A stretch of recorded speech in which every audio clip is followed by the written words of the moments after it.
sertifikasi. Ya, di sini LSP Teknologi Digital ya akan bertindak sebagai lembaga sertifikasi yang akan menguji ya di hari terakhir. Nah, adapun untuk apa namanya pelatihan atau pembekalan sebelum uji kompetensi akan dibawakan oleh teman-teman ya dari praktisi, dari narasumber yang sudah bekerja sama dengan LSP Teknologi Digital. Jadi, langsung saja akan saya perkenalkan ya, teman-teman semua yang bisa bergabung ya untuk menjadi narasumber di kegiatan kita hari ini. Ada Om Peter J. Kambe ya dari komunitas PHP Indonesia, lalu nanti ada juga beberapa teman-teman lain yang akan bergabung ya di kesempatan yang lain. Ada Om Nuris Akbar ya dari Bandung, Om Peter dari Jakarta, kemudian ada Om Yudi juga ya dari Jakarta. Beliau-beliau ini memang kita minta khusus ya untuk memberikan materi terkait web programming ya kepada teman-teman di Unsud. Nah, sebelumnya saya mohon maaf karena yang tiktokan dengan teman-teman dari Unsud ini ada tim yang lain ya, Pak Eko. Jadi background teman-teman semua sini sebagai peserta saya pun kurang paham ya. Intinya di sini kita akan coba delivery beberapa materi terkait web programming ya. Kami berharap sih di goalnya yang akan kita capai pada kegiatan kali ini adalah teman-teman semua siap untuk melakukan sertifikasi ya atau siap untuk mengembangkan proyek-proyek yang ada di di kampus di perusahaan masing-masing. Ya, jadi di sini materi pun sudah kita susun sedemikian rupa ya, sudah kita tetapkan topik-topiknya ya, yang mana topik-topik tersebut sudah pasti sangat kekinian, sangat sesuai dengan apa yang menjadi kebutuhan industri. Nah, namun di perjalanan nanti tentunya materi itu belum tentu akan matching ya dengan dengan peserta ya, baik itu dari sisi background maupun nanti pemahamannya nanti seperti apa. Nah, monggo aja teman-teman narasumber siap ya untuk memfasilitasi peserta supaya materi ini dapat tersampaikan dengan baik ya.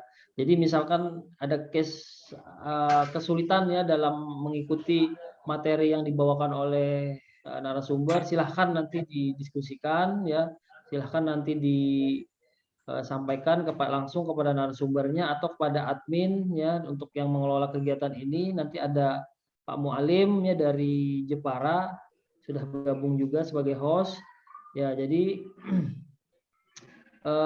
intinya kegiatan ini, program ini memang di-create ya untuk kebutuhan ya dari teman-teman dari Unsud. Jadi ketika ada sesuatu yang kurang ya atau sesuatu yang ingin ditambahkan ya, silahkan berkomunikasi langsung baik dengan admin maupun dengan narasumber.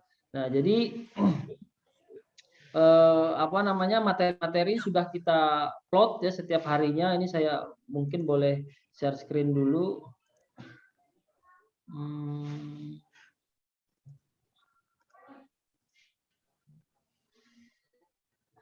Sebelum saya memperkenalkan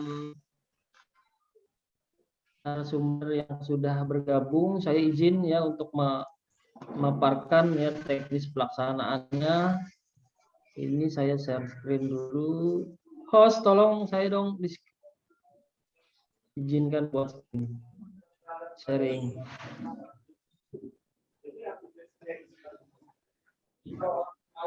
Halo, Pak Mualim atau co-host yang lain.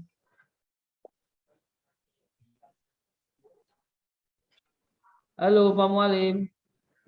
Boleh. Sudah Pak, sudah silakan. Ya. Oke.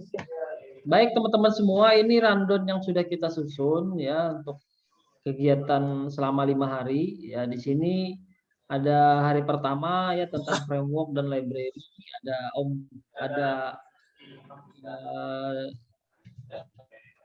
Saya terbiasa panggilnya Om sudah sih Om Peter, jadi agak sulit ya, jadi Pak Peter aja deh, atau Abang atau Mas ya Pak aja deh, Pak Peter ya dari dari Jakarta yang akan membawakan materi tentang framework dan library.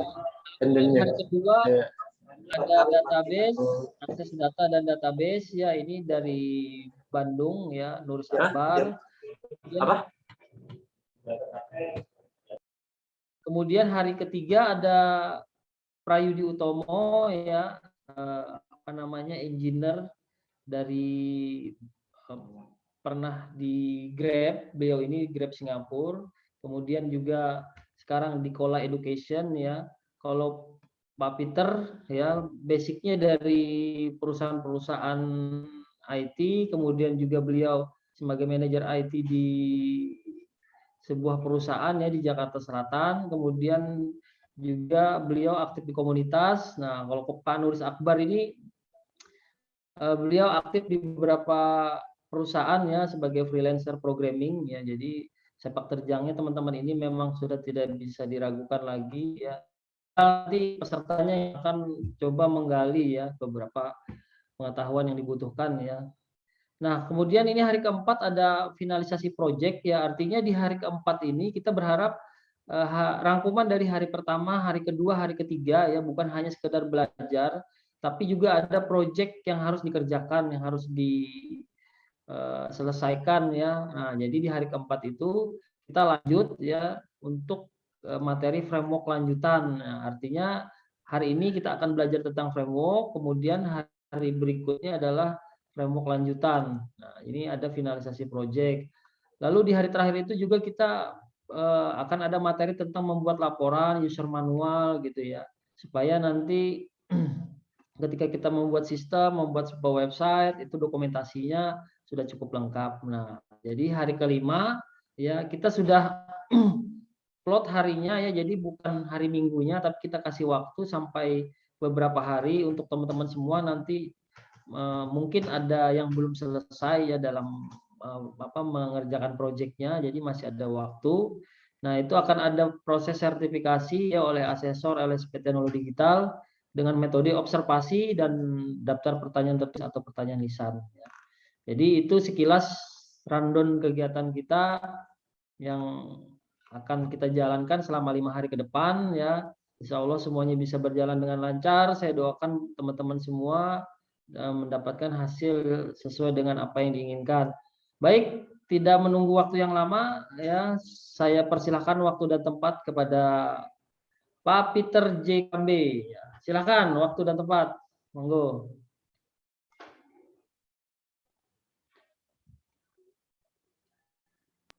Cek 1 2. Oke. Udah kedengaran suara saya? Sudah. Sudah ya? Oke.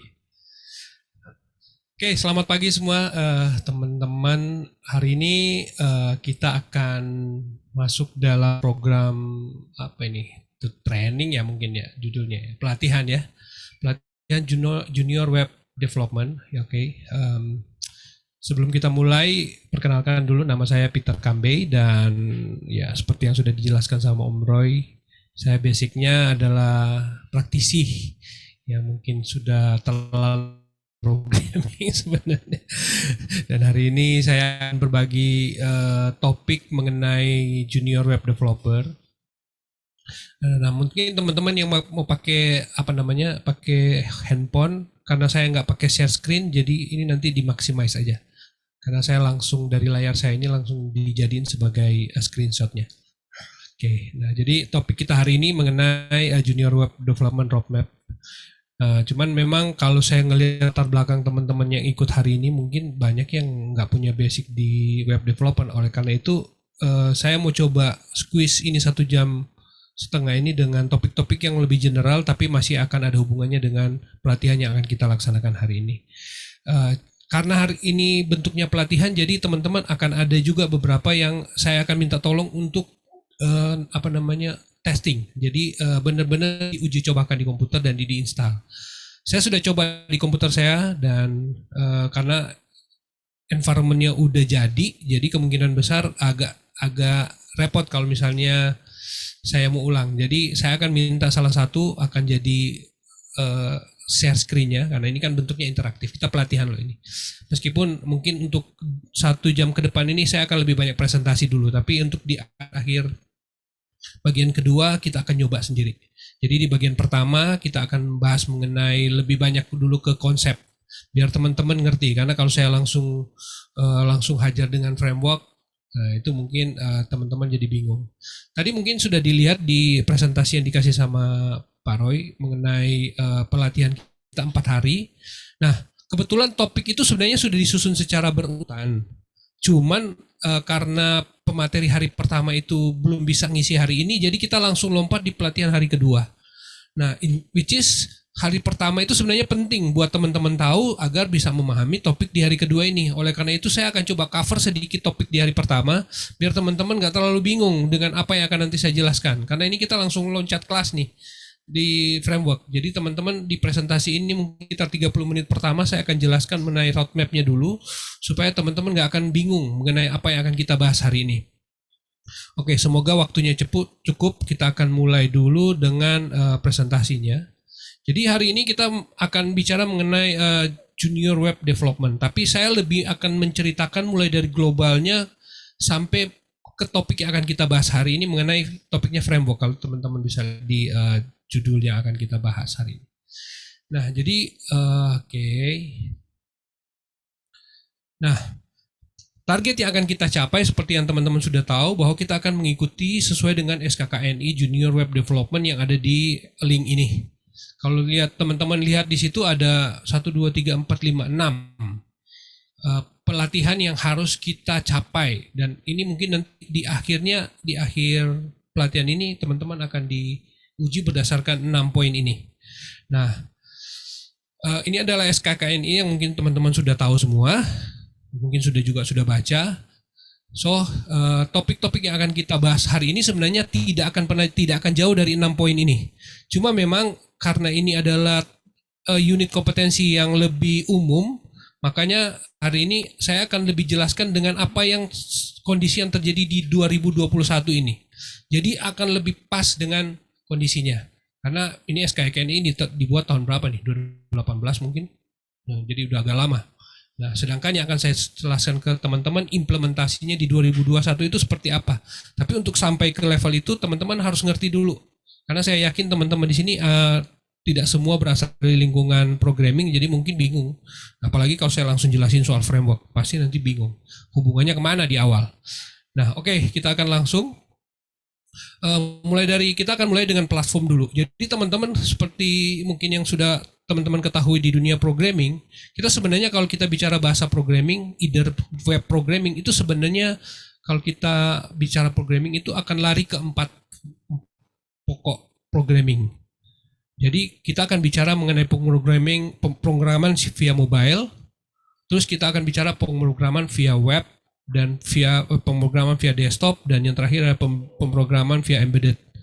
Secara umum saya akan jelaskan adalah gini, kalau misalnya teman-teman bilang programming mobile itu berarti aplikasi-aplikasi yang teman-teman biasa pakai di handphone, itu kan adalah aplikasi-aplikasi yang dibangun menggunakan bahasa programming yang ditujukan untuk mobile. Saya skip, mungkin teman-teman udah paham lah itu. Jadi ada programming untuk mobile. Terus yang kedua adalah pemrograman menggunakan web. Dalam hal ini adalah pemrograman yang ditujukan untuk aplikasi-aplikasi di web. Semua aplikasi yang teman-teman pakai di web menggunakan browser, ya apapun lah, mau buka facebook.com kah, google.com kah, semuanya .com itu adalah aplikasi-aplikasi yang dibangun di atas web. Nah, which is hari ini kita akan fokus ke salah satu programming ini di web ini. Yang ketiga adalah desktop. Nah, program desktop adalah aplikasi-aplikasi yang dibangun dengan aplikasinya harus diinstal di komputer. Nah, teman-teman yang sudah punya komputer di rumah atau di kantor kan pasti nginstal Office, nginstal aplikasi ABC, dan aplikasi-aplikasi itu adalah aplikasi-aplikasi desktop yang dibangun untuk install di desktop. Dan hari ini kita nggak akan cover soal itu. Yang keempat adalah embedded. Embedded ini adalah programming di IoT. Mungkin teman-teman yang biasa bermain di sensor-sensor ada programming yang hubungannya sama embedded. Nah, itu adanya di embedded ini. Nah, kita hari ini akan fokus di pemrograman via web. Itu pun junior web. Jadi benar-benar sudah yang paling di web, itu pun sudah yang paling basic. Nah, sampai di sini teman-teman sudah ada overview-nya bahwa teman-teman akan belajar tentang programming web. Nah, kita akan masuk ke slide berikutnya. Kita lebih deep dive lagi. Sekarang kita lebih deep dive ke lebih mendalami mengenai programming yang ada di web itu sendiri berdasarkan roadmap development 2021. Kalau teman-teman buka di halaman https ini roadmap.sh, nah teman-teman akan ketemu untuk roadmap web development 2021. Sebenarnya sekarang itu sudah mulai terjadi yang namanya spesialisasi. Either sekarang tadi kita ngomongin web, sekarang orang kalau menjadi programmer web itu sekarang sudah terbagi di beberapa sektor yang ada disebut di sini. Meskipun ini juga tidak terlalu tidak terlalu menjelaskan secara benar, tapi ini bisa dijadikan acuan. Jadi kalau kita bicara programming web, kita akan bicara mengenai programmer web, front end web. Dan ini ada roadmapnya. Kalau teman-teman buka link ini, nanti buka di komputer deh, lihat roadmapnya. Itu nanti langsung pusing tiba-tiba. Wah, banyak banget roadmapnya. Dan kedua adalah backend. Begitu buka juga linknya. Dan teman-teman akan lihat roadmap backend juga luar biasa. Dan yang ketiga adalah DevOps atau sysadmin. Orang yang biasa ngurusin networking. Mungkin mereka-mereka yang di TKJ juga akan banyak berurusan dengan DevOps ini. Terus ada Android, Postgre, dan sebagainya. Nah, kita hari ini hanya akan fokus di 3 yang paling atas. Front end, back end, dan DevOps. Tapi dalam hal ini adalah kita akan belajar di hari berikut, saya lupa, hari pertama sebenarnya kita akan belajar front end. Jadi kita bagaimana membuat sebuah tampilan di web, front end yang teman-teman biasa lihat di web, di browser, kayak gitu tampilannya. Sebenarnya itu ada ilmunya. Dan ilmunya banyak banget. Kita akan bicara mengenai teknologi yang biasa dipakai di dunia front end, bahasa programming yang biasa digunakan di front end, belum lagi kita akan bicara mengenai tampilan gimana supaya bagus, interaksinya lebih bagus. Nah, itu akan teman-teman pelajari di hari lebih dalam lagi nanti di hari ketiga. Nanti sama Pak Yudi Utomo, dia akan bahas lebih dalam mengenai front end, lebih banyak. Hari keempat, sorry. Nah, baru kita topik yang kedua adalah back end. Back end ini adalah teknologi-teknologi yang berhubungan dengan hal yang mungkin tidak kelihatan, tetapi membuat sistem itu jadi sangat powerful dan kuat. Nah, ini adalah fitur-fitur teknologi di back end, dan ini juga ilmunya luas banget. Kalau teman-teman klik linknya, nanti langsung lihat dan langsung pusing pasti. Banyak soalnya. Nah, ini nanti akan dijelaskan hari ke-3, kalau nggak salah, saya lupa juga ya. Besok kayaknya hari Jumat ya. Itu sama Pak Nuris. Dia akan bahas lebih banyak soal backend dan database di hari ketiga. Nah, sedangkan DevOps ini kita nggak akan cover di sini karena memang kita topiknya mengenai web development. Jadi kita nggak terlalu banyak bahas soal ini, meskipun roadmapnya juga banyak. Nah, tapi topik yang akan kita cover hari ini adalah ketiga-tiganya topik. Front end, back end, dan DevOps. Karena kita akan bahas mengenai framework, tapi hanya kulit-kulitnya aja. Nah, jadi biar teman-teman tahu bahwa topik yang akan kita bahas hari ini tentang web, tapi kita akan cover secara keseluruhan dan lebih common disebut sama mereka itu sebagai full stack developer. Karena memang orang yang framework itu biasanya mengembangkan baik back end maupun front end. Nah, tapi nanti hari kedua, hari ketiga teman-teman akan lebih banyak belajar untuk mendalami back end itu akan seperti apa, front end itu akan seperti apa. Ilmu yang cukup juga. Nah, jadi hari ini saya akan tanamkan fondasi dulu bahwa kita akan belajar tiga-tiganya, front end, back end, DevOps, tapi terutamanya adalah frameworknya. Nah, jadi seperti itu roadmapnya, nanti teman-teman pelajari aja. Dan link slide presentasi ini juga nanti saya share supaya teman-teman bisa pelajari lebih dalam dengan link-link yang saya kasih ini. Oke, kita lanjut lagi dengan setelah kita ngomongin back end, front end, sekarang kita akan ngomongin kalau gitu untuk teknologi web sendiri itu kita bisa pakai apa sih? Kita bisa pakai tools yang apa aja yang kita bisa bangun menggunakan web untuk programming web. Nah, ini saya ambil linknya dari Inverisoft di blognya mereka mengenai development language khusus web application development language di 2021. Yang paling populer sekarang yang lagi hype di 2021 adalah JavaScript, HTML sudah pasti karena memang itu adalah web. Terus HTML dan CSS itu sebenarnya nggak bisa dibilangkan sebagai programming language karena ini masih jadi perdebatan. Kan di situ nggak ada logika, nggak ada algoritma yang nanti kalian akan pelajari hari Jumat. Tapi prinsipnya bahwa HTML dan CSS itu juga komponen yang penting di web. Namanya browser kan berarti bukannya HTML, CSS, JavaScript. Ya, memang begitu, namanya juga teknologi web. Jadi dia yang paling populer, dan teknologi JavaScript sekarang juga sudah mulai berkembang banget. Nanti teman-teman akan pelajari lebih banyak tentang topik front end itu di hari kedua. Kalau hari apa ya, saya lupa. Pokoknya nanti sama Om Yudi. Kita akan lebih banyak, kalian akan lebih banyak dalam. Hari ini kita akan belajar juga tapi tidak terlalu dalam. Baru poin yang ketiga sekarang ini banyak adalah SQL. Ini lebih banyak ke back-end dan database. Nah, yang populer berikutnya adalah Python. Python ini sekarang jadi programming language web yang sangat populer sekarang. Tetapi ini lebih banyak dipakai sama mereka yang bermain-main di data science. Teman-teman yang mungkin tahu ini pasti ngerti tentang Python. Terus ada Java, ada Shell, dan seterusnya. Dan hari ini kita akan bahas soal yang 2, 4, 6, 8. PHP. Nah, hari ini kita akan fokus ke pengembangan web programming menggunakan PHP. Jadi kita hanya akan fokus ke situ saja. Teman-teman bisa nggak pelajari bahasa programming yang lain? Bisa. Tapi kalau levelnya junior web programming, itu udah deh, lupakan. Kalau kalian mau belajar, baru mau belajar, terus sudah mau belajar yang lebih susah dari PHP. Saya rasa PHP adalah bahasa programming yang paling simpel kalau kita mau mengembangkan aplikasi berbasis web. Itu sudah de facto sekarang. Karena PHP adalah bahasa programming web yang dipakai oleh 80% website yang ada di seluruh dunia sekarang. Jadi suka nggak suka orang mau bilang bahwa PHP is not good, who cares lah, kita nggak usah pusing soal itu. Tetapi PHP de facto masih dipakai oleh banyak perusahaan, banyak company, bahkan perusahaan besar pun yang masih tetap pakai PHP. Nah, kita akan lebih realistis untuk belajar, dan target teman-teman belajar nanti untuk sertifikasi juga akan bahas lebih banyak junior web programming, spesialisnya adalah PHP. Ada yang lain-lain mungkin tapi kurang populer, tapi prinsipnya adalah ini adalah bahasa-bahasa programming yang dipakai untuk membangun aplikasi web. Oke, kita masuk lebih dalam lagi.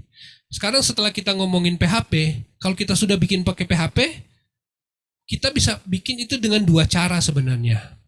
Kita bisa ngomongin PHP itu dibangun dengan atau kita bisa bikin pakai framework. Jadi bikin bahasa programming itu sebenarnya ada dua teknik yang paling umum, yang paling common. Kita akan directly langsung bikin pakai bahasa PHP-nya, langsung develop langsung, seolah-olah kayak kita bikin project baru terus langsung jadi web, bisa. Tetapi untuk praktek-praktek tertentu jauh lebih simpel orang pakai framework. Karena framework itu langsung mengcover yang tadi kita bahas tadi di depan, soal front end dan back end-nya itu langsung ada dalam satu environment supaya membuat orang bikin aplikasi web itu jadi cepat.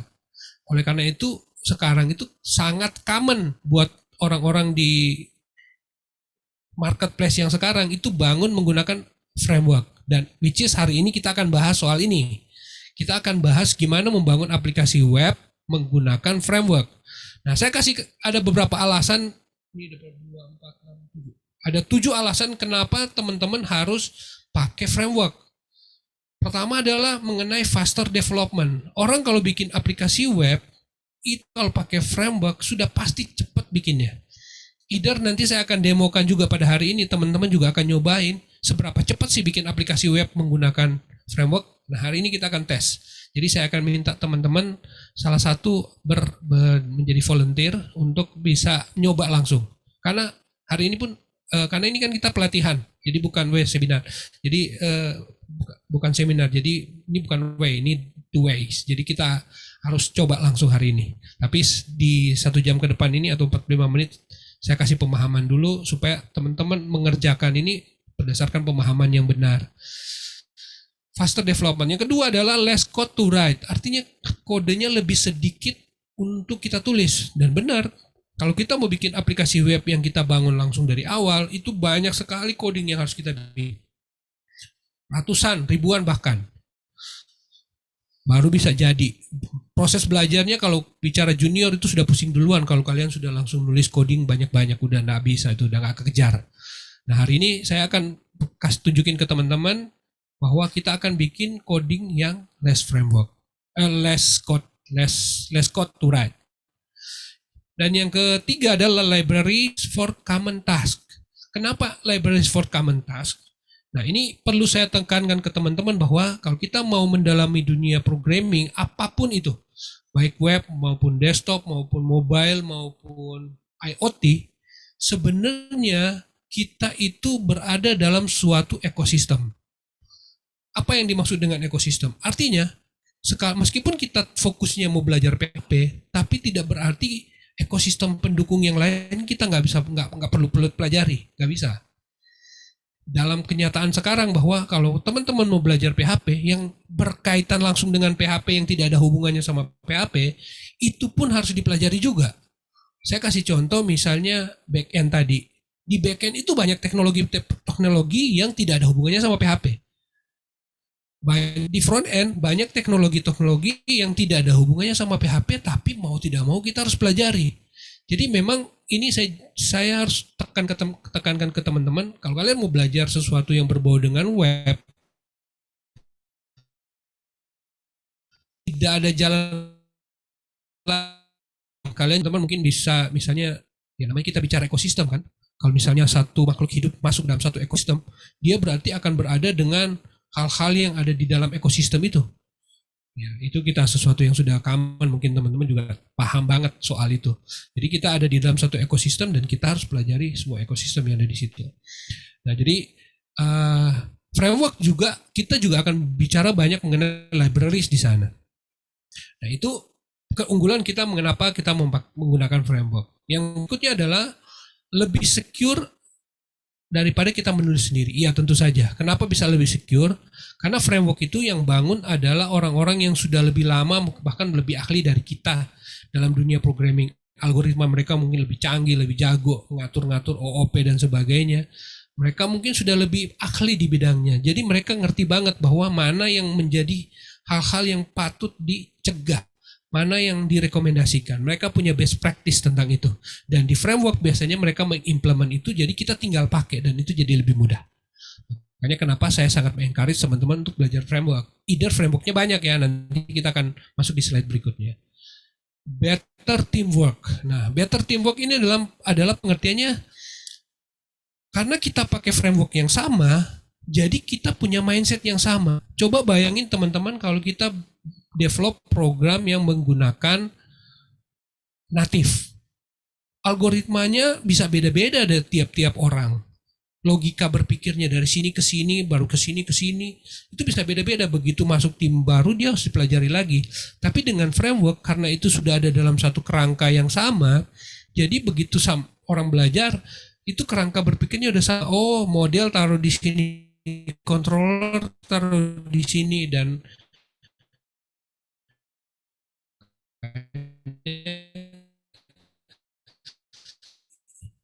punya koordinasi dengan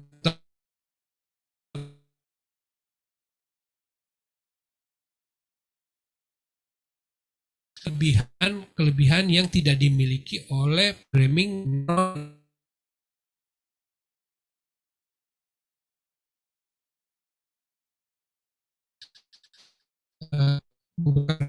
terbaru.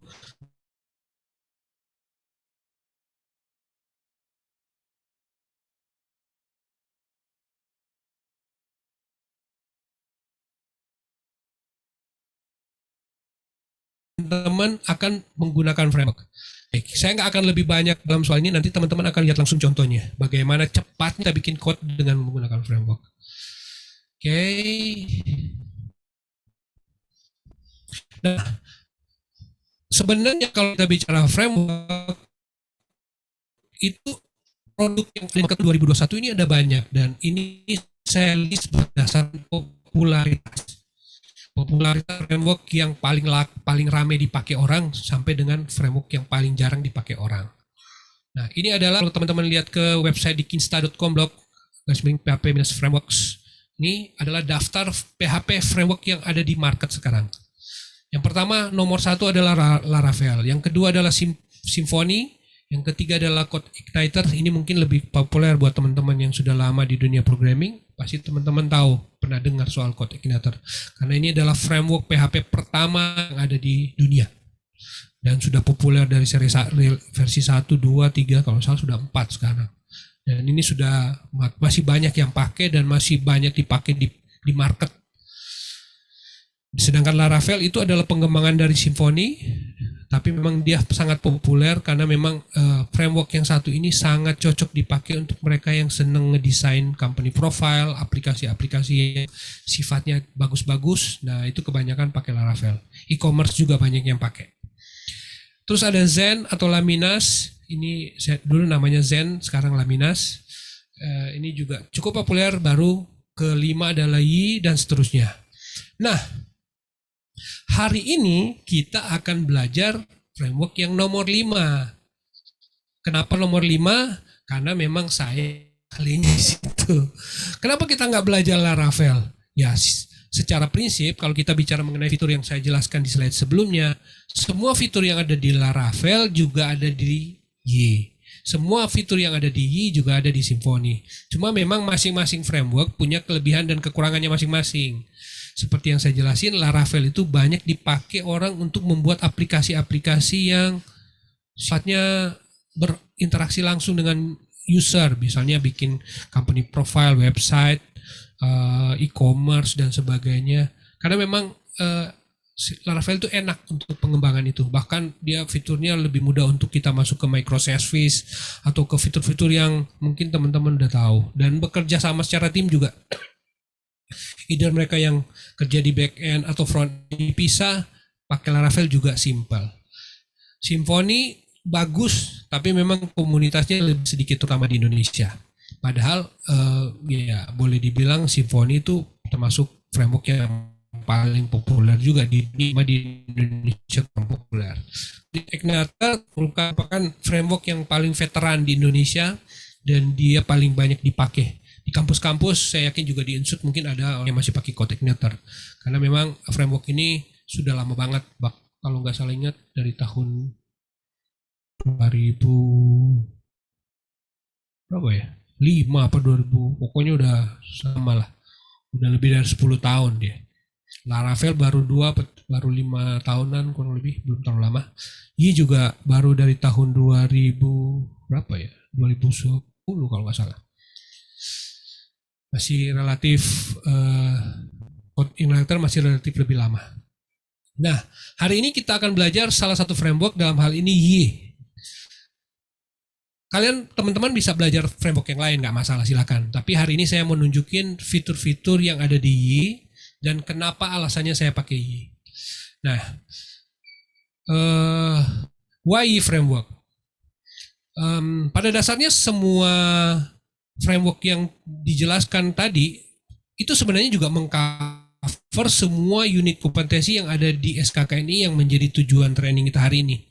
Tetapi memang kalau saya lihat Y juga punya fitur-fitur yang akan memenuhi semua poin unit kompetensi yang nanti diharapkan teman-teman bisa dapatkan hari ini.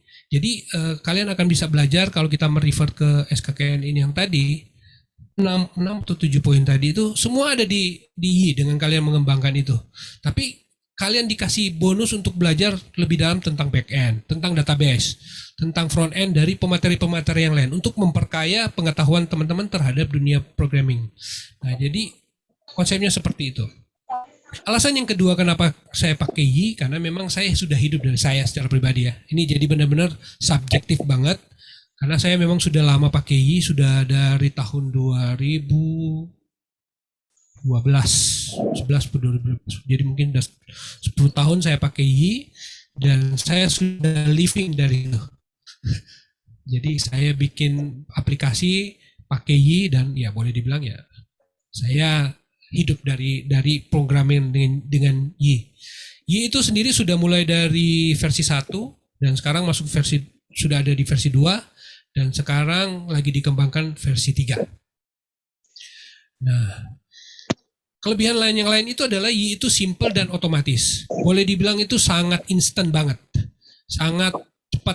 Dia itu punya fitur-fitur yang nanti akan saya buka websitenya bentar, jadi teman-teman juga bisa lihat. Y itu simple dan otomatis.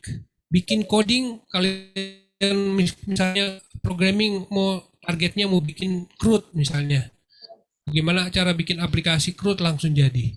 Nah, itu di Y itu kalau teman-teman sudah kuasai itu 10 menit juga jadi.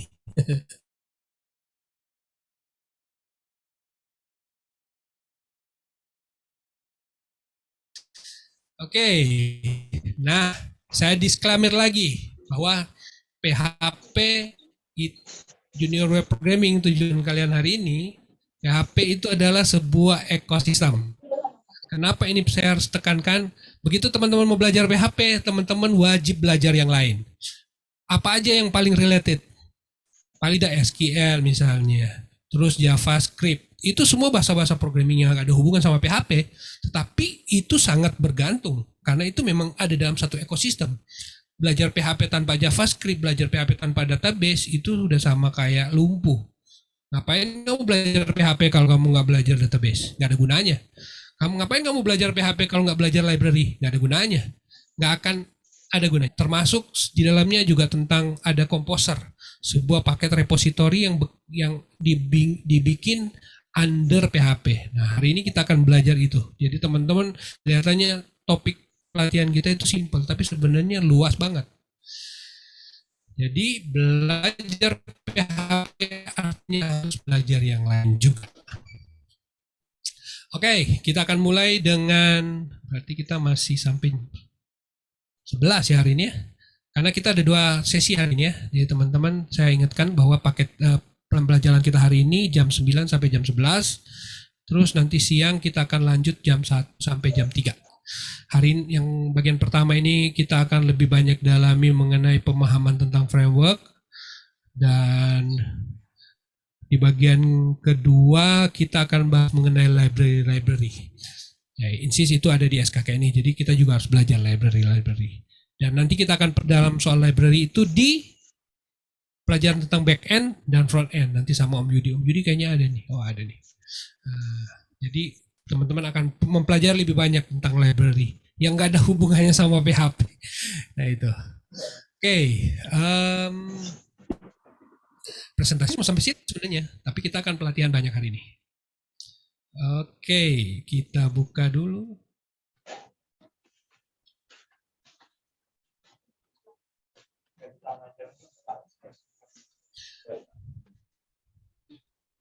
Kita akan bahas framework.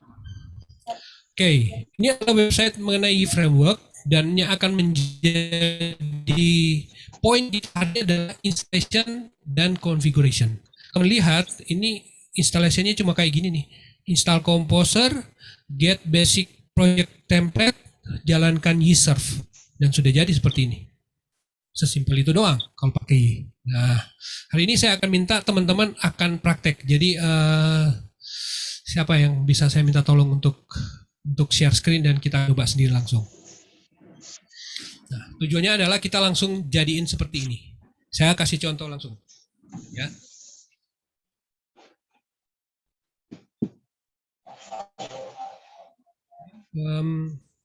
Target yang akan kita lihat hari ini adalah saya ke user Twitter.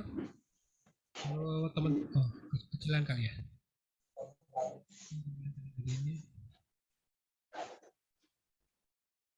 Oops. Properties.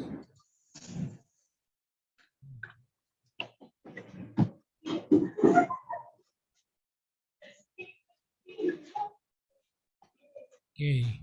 Ini saya udah cobain. Mudah-mudahan teman-teman bisa ikuti. Jadi nanti saya ada satu folder yang dimana akan ada file ini. Kita akan belajar PHP-nya, MySQL-nya, sama framework-nya. Berdasarkan tutorial yang sudah kita pelajari hari ini. Nah, ini saya akan tunjukin hasilnya. Hasilnya di basic. YServe. Seperti yang ditunjukin di sini ya. Nih. Oke. YServe. Mana dia? Step satunya di mana? Oh, udah lewat sebelah sini dia. Nah, ini. Kita akan jalanin YServe dan kita langsung lihat hasilnya.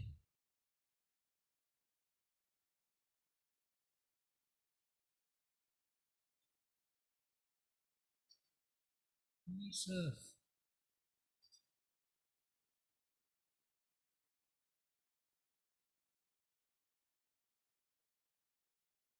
Oke, started localhost 8080.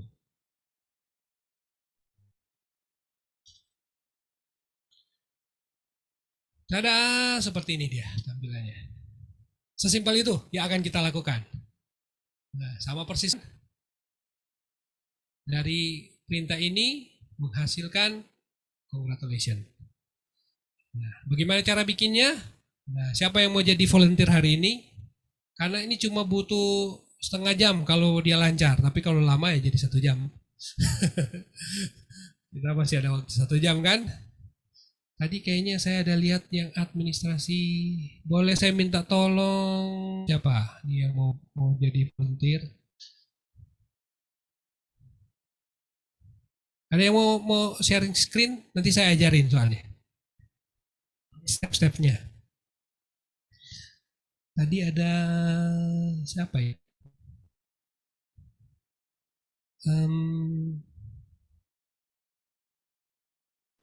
Monggo silahkan teman-teman yang mau Pak Haris. testing. Siapa nih yang mau jadi volunteer? Nanti tunjukin. Siapa? Teman-teman langsung share screen, langsung saya ajarin. Ketiknya apa, downloadnya apa, installnya gimana caranya. Karena kalau saya mau yang lakukan percuma, nanti nggak asik. Sedangkan ini tutorial. Ada yang mau jadi volunteer? Simpel kok. Ini paling setengah jam, paling cepat. Ini malah kita langsung belajar CRUD langsung jadi. Ini sudah jadi CRUD-nya loh teman-teman. Ini kalau nggak salah di sini. Siapa? Ayo. Siapa? Come on. My guess. Nah. Database-nya belum saya jalan. Ya, pokoknya nanti saya ajarin. Siapa yang mau volunteer? Kalau kalau mau jadi volunteer ini berhasil, nilainya bagus sebentar. Saya promise deh sama Om Roy. Kalau ada yang mau jadi volunteer hari ini, karena ini basic banget. Jadi kalau udah berhasil ini justru nilai sertifikat nanti ujiannya jadi ada tanda plus. Karena udah langsung jadi. Ayo siapa? Come on. Tadi ada siapa mau jadi volunteer? Apa Pak Sutrisno tadi yang sudah siap? Pak Sutrisno boleh. Silakan Pak. Ayo kita coba deh Pak. Beneran.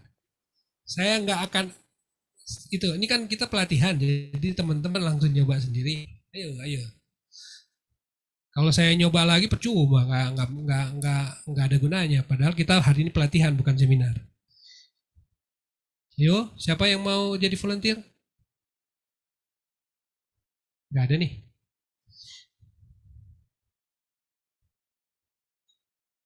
Mas Imam coba. Yuk. Oke, Pak. Gimana tadi, Pak? Ya, Mas Imam mau siap terima tantangan? Boleh. Saya screen dulu berarti ya. Ya, saya screen. Ini saya langsung ajarin soalnya. Oke, tapi masih disable. Belum bisa. Oh, masih di disable. Iya. Siapa yang nanti? Om Walim, bantu di share screen. Nah, itu hostnya Pak Roy itu. Oh, saya? Pak Roy hostnya Pak Roy. Hostnya pindah ke Pak Roy itu. Oh iya, hostnya. Silakan Mas Imam, udah bisa kayaknya. Oke. Nah, jadi step-step yang akan kita lakukan adalah pertama kita akan install PHP. Kedua akan install database.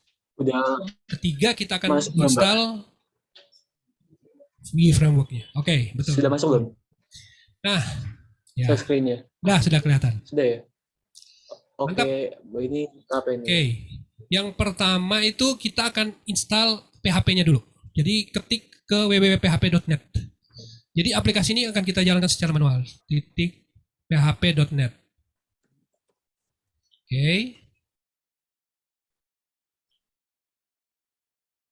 Di komputer nggak dijalanin itu kan? SAM dan kawan-kawan kan? Nggak ada ya? Belum ada?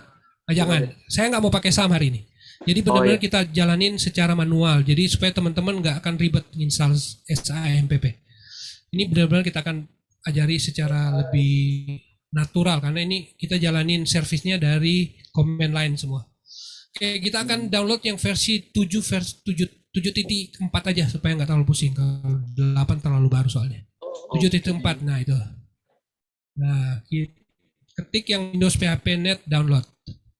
Di sini ya. Itu yang di ada bukan, turun lagi. Turun. Windows jangan turun itu. Enggak. Oh, Yang yang download tapi versi 7 Oh, nah itu tuh. Nah, itu betul. sebenarnya saya udah ada sih, tapi ya udah apa gitu. Nah, ini kan mau tunjukin yang lain. Ini install PHP-nya natif ya, jadi kita benar-benar ngejalaninnya juga manual. Ini versi 74 aja, versi 74. 74 Turun lagi. nih. Ah, ini dia. Kita ambil yang non-thread safe aja. Ah, betul, yang zip. Oke. Oke, 20 non-thread safe. Kalau tanya apa bedanya antara non-thread, kalau ada yang tanya apa beda antara thread safe sama non-thread safe, itu sebenarnya lebih ke fitur dari si PHP itu sendiri. Tapi kalau mau teman-teman yang mau baru mau belajar, direkomendasikan untuk pakai non-thread safe dulu supaya itu paling aman. Nah, itu dimatiin dulu ya nanti.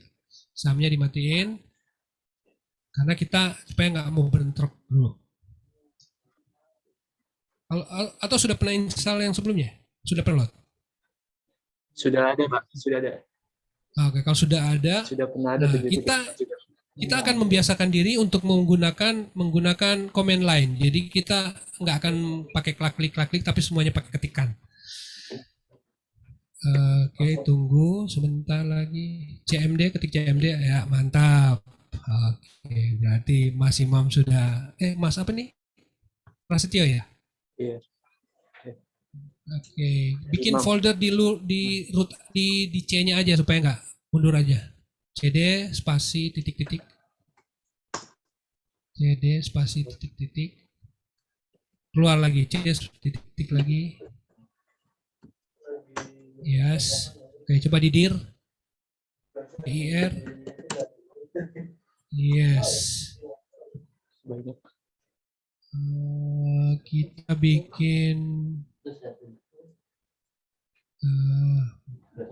Kita bikin folder baru aja supaya nggak bingung. mkdir training, mkdir spasi training,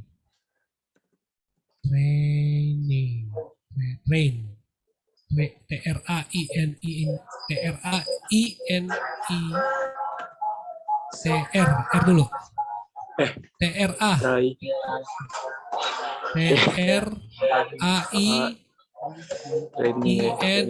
yes, enter. Oke, nah folder yang PHP tadi itu dipindahin, masukin ke CD training itu coba. Oke, pakai Windows Explorer juga nggak apa-apa. Yes. Yang downloadan, betul.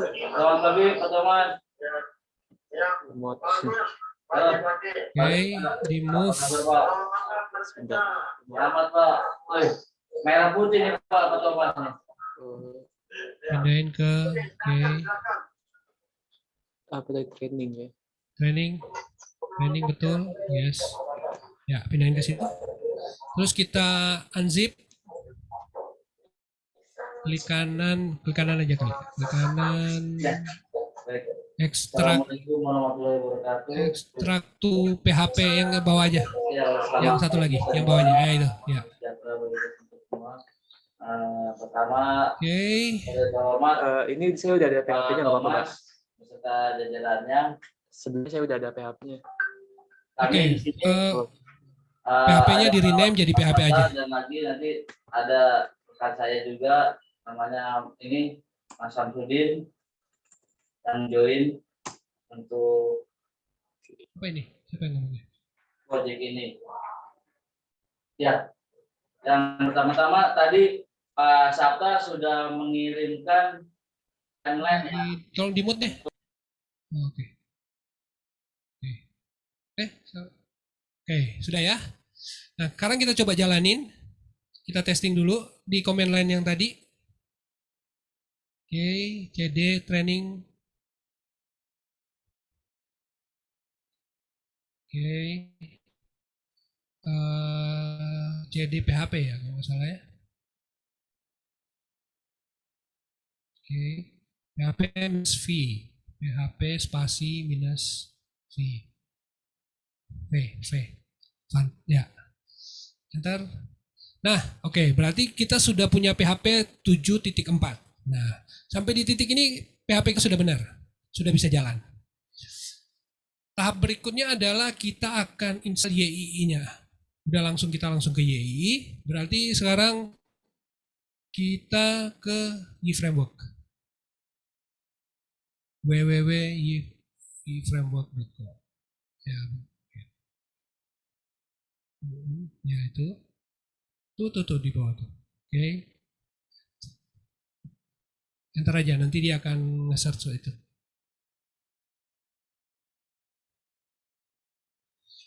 Oke. Nah, download aja langsung. Itu download.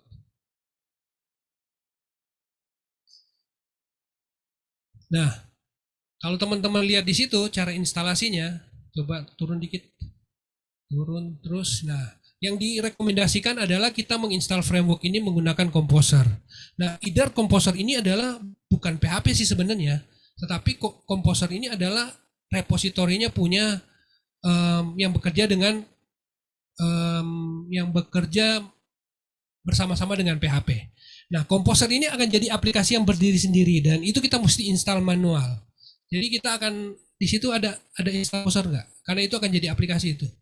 Ada aplikasi yang harus kita install. Ada di mana ya? Terus coba turun. Oke, nggak ada ya. Install Composer. Coba saya cek dulu sebentar.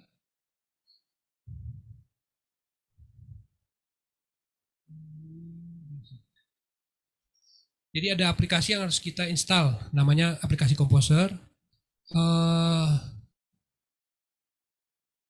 Di guide berarti. Coba ke websitenya. Bukan. Coba ke homepage-nya dulu, homepage-nya. Yang guide, oke. Terus kita ke instalasi ya, itu betul. Kalau Mas Setio udah pernah coba-coba nggak apa-apa. Ini kan buat teman-teman yang mau coba juga kan, biar saya mau nunjukin bahwa teman-teman nggak pusing kok belajar lagi atau belajar framework itu sebenarnya simple. Yang penting ada orang yang kasih tahu. Udah klik yang install. Nah, oke. Turun. Nah, kita itu Composer setup itu. Nah, pada Windows Anda akan mengunduh dan menjalankan Composer setup.exe. Yang Composer, yang link itu ya tuh. Composer setup. Bukan, naik lagi kursornya naik di bawahnya.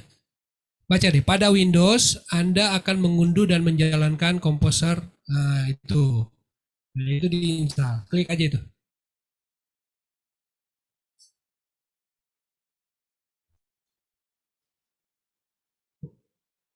Oke. Oh, sudah diinstal ya. Jangan-jangan sudah atau belum? Kalau sudah sih nggak apa-apa. Coba diinstal aja lagi. Coba dijalankan Composer setupnya. Karena kita akan pilih versi PHP yang akan kita jalankan.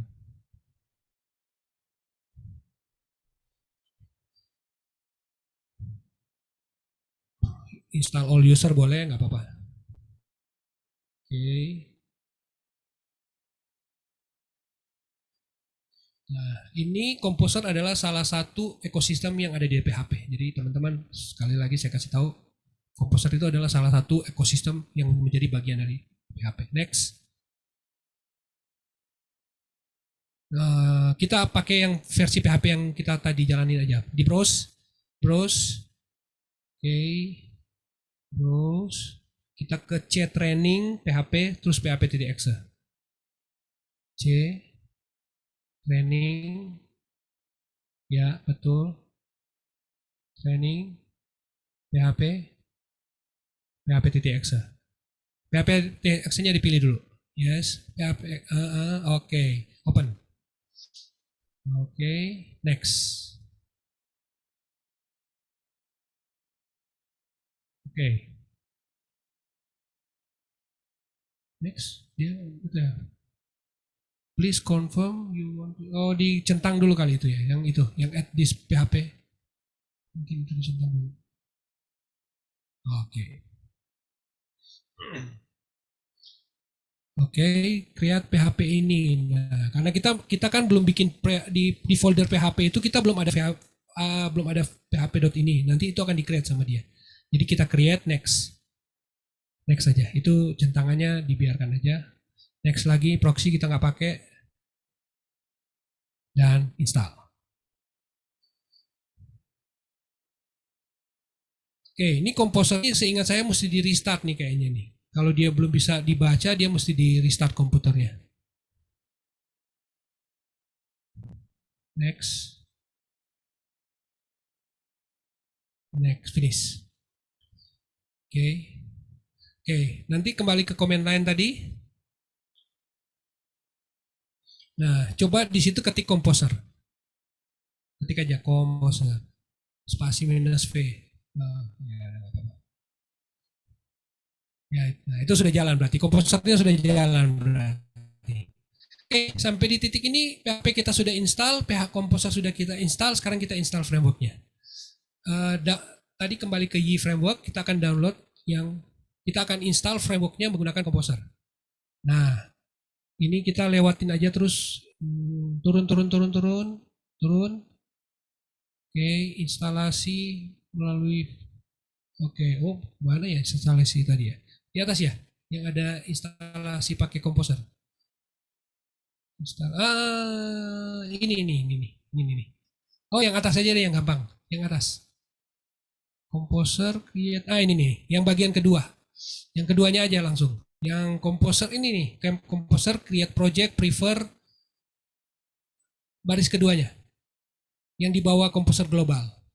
Composer global required baris keduanya. Nah, Composer create project, nah itu di copy dari Composernya, dari kata Composer sampai ujung. Copy. Di copy dulu, klik kanan. Udah di copy. Oke. Sudah di copy nggak itu yang di blok tadi ini? Sudah ya? Sudah. Halo? Klik kanan, copy. Oke. Nah, kembali ke folder tadi. Oke. Kita mundur satu folder. Jangan yang di situ. Mundur lagi. Kita keluar dari PHP-nya dulu. Oke. Nah, coba di copy paste. Tapi jangan langsung di enter. Saya jelasin dulu. Composer create project ini adalah sebuah perintah. Kita akan meng-create Y framework yang diambil dari repositorinya YSoft Y22 app basic. Jadi Y framework itu dibuat dengan dua versi basic dan versi advance. Nah, hari ini kita akan install yang YAPP2 app basic. Nah, kita akan ambil paket repository itu dan kita akan kopikan itu ke folder basic. Jadi perintah yang terakhir itu spasi basic yang terakhir adalah kita akan menaruh folder aplikasi ini di folder basic. Gitu maksud pengertiannya. Jadi kita akan Composer akan meng-create project dengan mengambil distro yang di-prefer, mengambil dari YSoft Y2 app basic dan disimpan di folder kita yang namanya basic. Itu perintah maksud dari perintah ini. Coba di enter.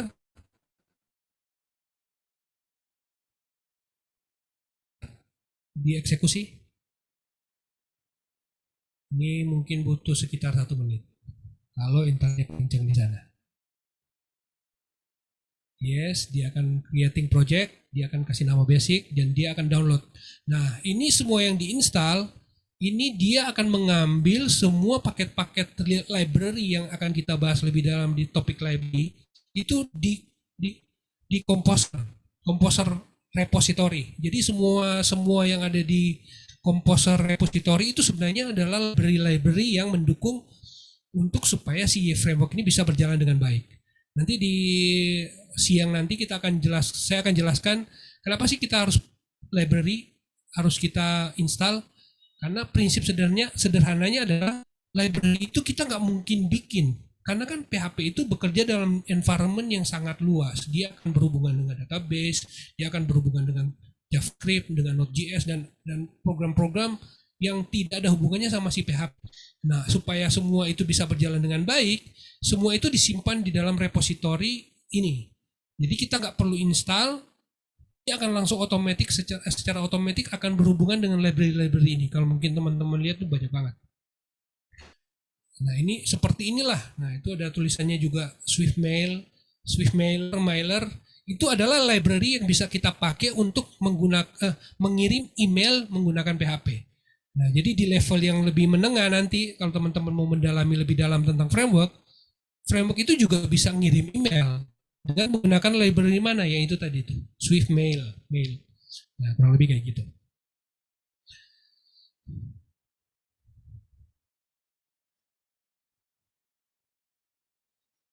Nah, sudah selesai. Kita coba di dir, ketik dir, yes. Nanti di situ akan ada PHP dan folder basic harusnya. Nah, jadi basic itu adalah folder frameworknya. Coba masuk ke CD basic, CD spasi basic. Oke, aja YII spasi SERVE. Enter.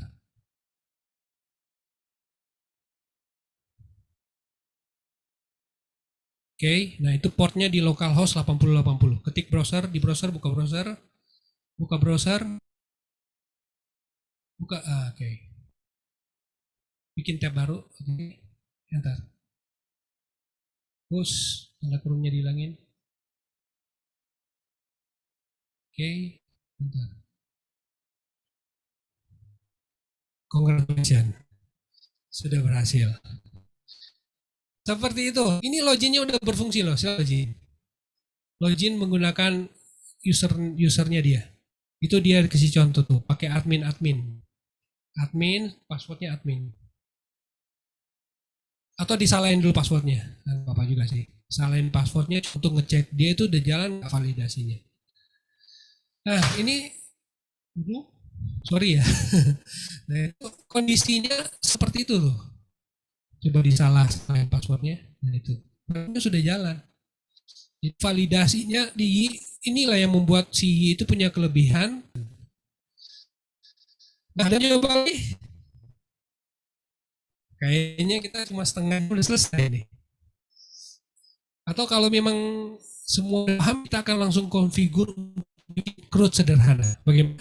Penasaran? Lanjut? Ayo, kita lanjut. Ini kita langsung bikin database nih. Ini nggak pusing. Ini langsung jadi. Jadi kalau misalnya teman-teman lihat di tampilannya saya, itu kita akan langsung men-create CRUD langsung dengan aplikasi ini. Tapi kita install database-nya dulu. Nah, install database manual tapi. Jadi nggak pakai XAMPP seperti yang punya Mas Trisno. Ini kita install manual aja. Jadi teman-teman bisa membiasakan untuk install pakai command line. Jadi nggak ngebebanin aplikasi. Jadi kalau aplikasi tujuannya kalau kita install manual begini, kalau aplikasinya nggak dijalanin, itu nggak ngebebanin si komputer. Jadi dia hanya makan memori ketika aplikasinya kita up. Seperti kondisi tadi itu YServe. Berarti sekarang jalan. Nah dia lagi jalan, ada sebagian memori yang dipakai buat jalanin si YServe. Nah begitu kita mati, sudah nggak ada yang lagi dipakai, dia ngebebanin. Nah, database juga akan saya ajarin gimana caranya ngejalanin database tanpa perlu ngebebanin. Kalau kita pakai XAMPP, kalau kita jalanin itu kadang-kadang dia sudah running di background. Itu kadang-kadang kayak gitu. Oke, kita lanjut. Untuk langsung ke database, kita ke download MySQL yang terbaru aja, nggak apa-apa. Tapi ini manual, kita installnya manual. Mas Trisno ke download MySQL. Ketik aja di Google. Ini kan sudah jalan nih. Oke.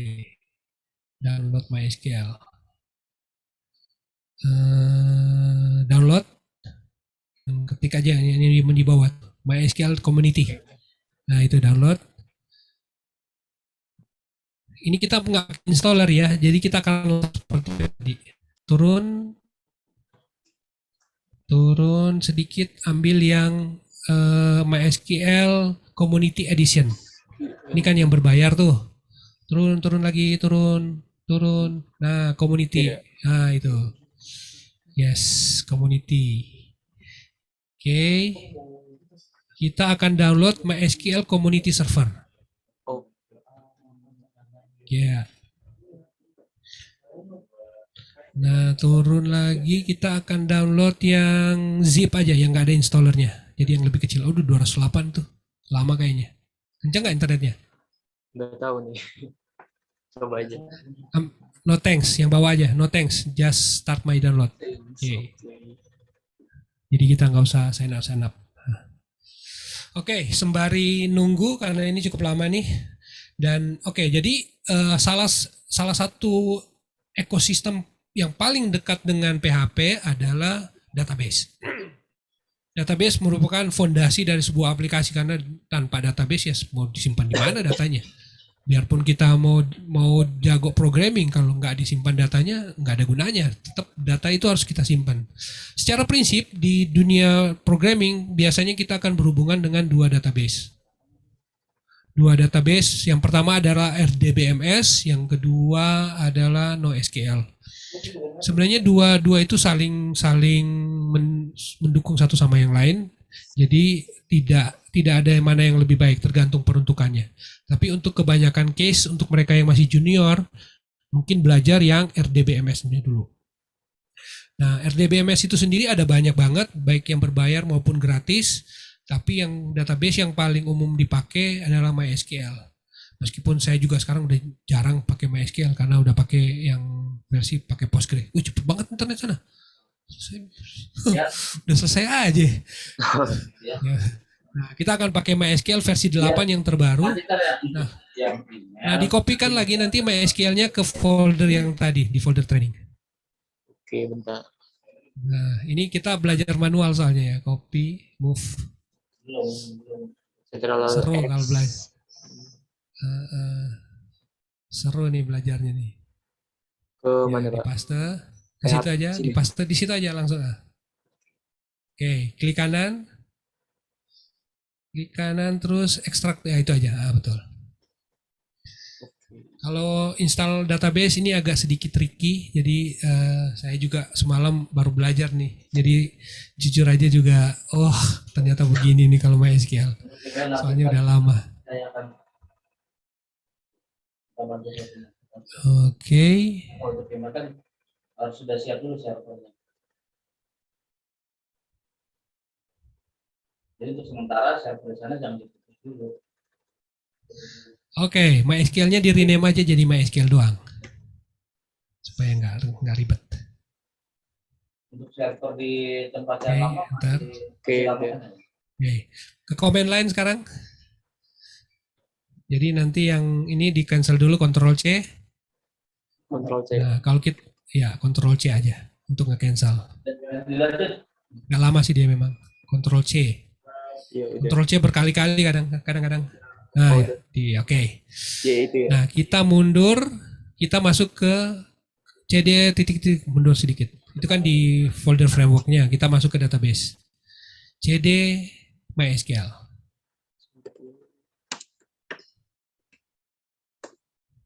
Nah, oke. Nah, untuk menjalankan MySQL dengan menggunakan konsol ini agak sedikit tricky. Saya lupa perintahnya, tunggu ya. Nanti saya sebenarnya ada di dokumentasinya, tapi kemarin saya sudah nyatet. Nah, di kolom chatting. Nah, itu adalah perintah yang dijalankan. MySQL di spasi minus initialize insecure minus console. Itu ada di. Nah, perintah ini adalah kita akan menginisialisasi MySQL untuk pertama kalinya. Jadi kita akan meng-create folder data dan folder yang dibutuhkan oleh si MySQL. Spasi itu di chatting di kolom chat ada. Di copy paste aja. Oh iya benar.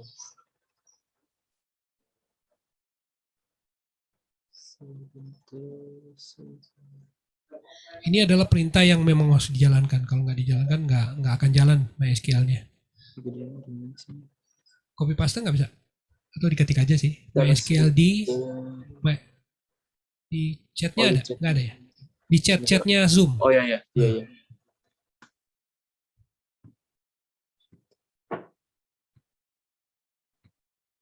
Semoga tidak error. Oh, MySQL dia coba lihat di dalam udah ada file-filenya nggak? Dir, coba di dir. Di MySQL-nya.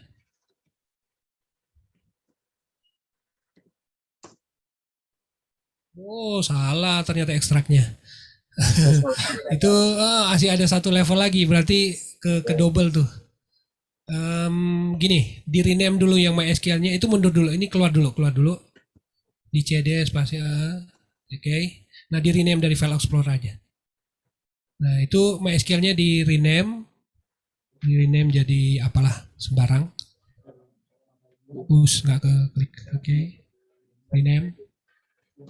MySQL 2. Iya betul. Terus masuk ke dalam foldernya. Nah, itu dikeluarin supaya dia nggak terlalu dalam. Pindahin ke training, folder training. Di drag aja. Di sini. Justru dari MySQL, jadi dari MySQL 2 itu masuk aja dulu, di cut aja, di cut. Ya di cut. Di kanan. Ini udah di cut. Terus ke training. Betul. Di copy paste di training, ya. Nah, yang MySQL 2 kan berarti sudah kosong, dibuang aja. Oke. Dibuang aja. Nah, itu MySQL di rename jadi MySQL doang. Nah, cuman pindah doang sih supaya supaya kita foldernya nggak banyak-banyak. Nah, kembali ke command line. CD MySQL, CD spasi MySQL. Oke, nah jalanin perintah yang tadi. Panah atas, oke, ya. Nah itu, enter. Bismillah. Nggak ada lagi. Dir, coba. Di bin, coba masuk ke bin, sorry. CD bin. CD, betul. Nah, jalanin yang perintah tadi. Ya. Semoga tidak error. Get started, dia akan jalanin. Initial DB started. Harusnya ada pertanyaan-pertanyaan tuh mestinya. Belum, masih terus lanjut. Ya. Terus masih belum selesai tuh, masih panjang itu. Jadi ini adalah proses inisialisasi. Dia akan bikin foldernya untuk jalanin si MySQL. Lemot ini.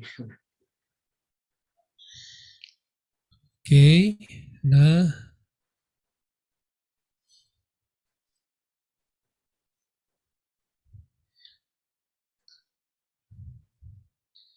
ini kalau udah jalan mestinya database-nya langsung bisa di ini nih.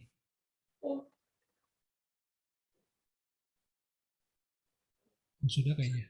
Sudah selesai itu. Sudah ya? Belum. Oke. Coba itu udah running itu. Nah, berarti sekarang coba di cancel lagi, Ctrl C. Yang ini sekarang di Ctrl C ulang. Ya, Ctrl C aja.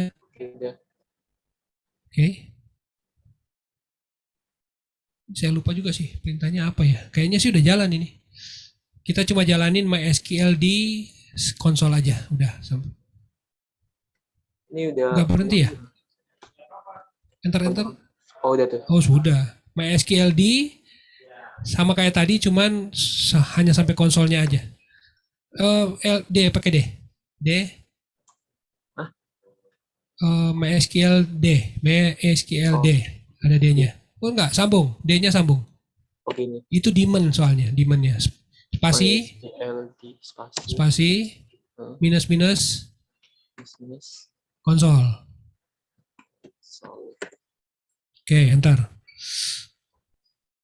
Kalau ini jalan, nah ini sudah jalan berarti database-nya. Ini sudah jalan nih. Nah kalau ini sudah jalan, nah itu kan di port 3306 berarti. 33. Oh ini. Oh, jangan-jangan ada jalan 33060 ya itu ya? Bukan? Iya 33060. Nah, berarti mungkin ada database yang lagi jalan juga ya. Nah, kita buka konsol baru. Kita mau coba testing connect pakai database. Konsol baru bikin CMD yang baru. Oh, CMD-nya bikin baru, konsol Gimana? baru. Ya, komen baru. Jadi yang ini lagi running kan? Klik Oke, kanan running. aja klik kanan untuk create baru. Klik kanannya di mana ya? Bukan di situ sih. Yang di taskbar di bawah, yang di sebelah zoom itu kolomnya sebelah zoomnya itu klik kanan. Klik kanan, Oke, sebentar. new console. Mod. Itu harus klik kanan, harusnya ada new console. Nah, ya itu. Ini Command prompt.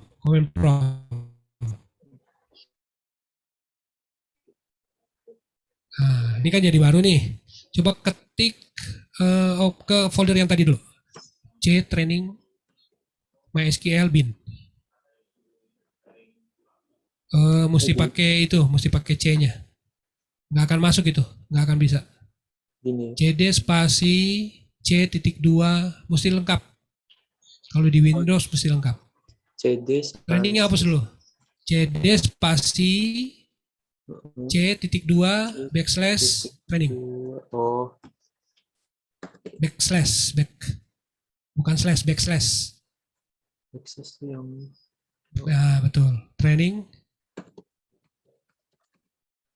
backslash MySQL backslash bin. Oke, enter. Nah, ketik MySQL. Connect nggak? Oh, dia pakai password. Nah, ini kita jalanin ini dulu deh. Perintah MySQL secure installation. MySQL underscore. Itu ada perintahnya sih sebenarnya di dalam. Klik tab aja. Klik tab. Nah, terus tab lagi. Nah, itu enter.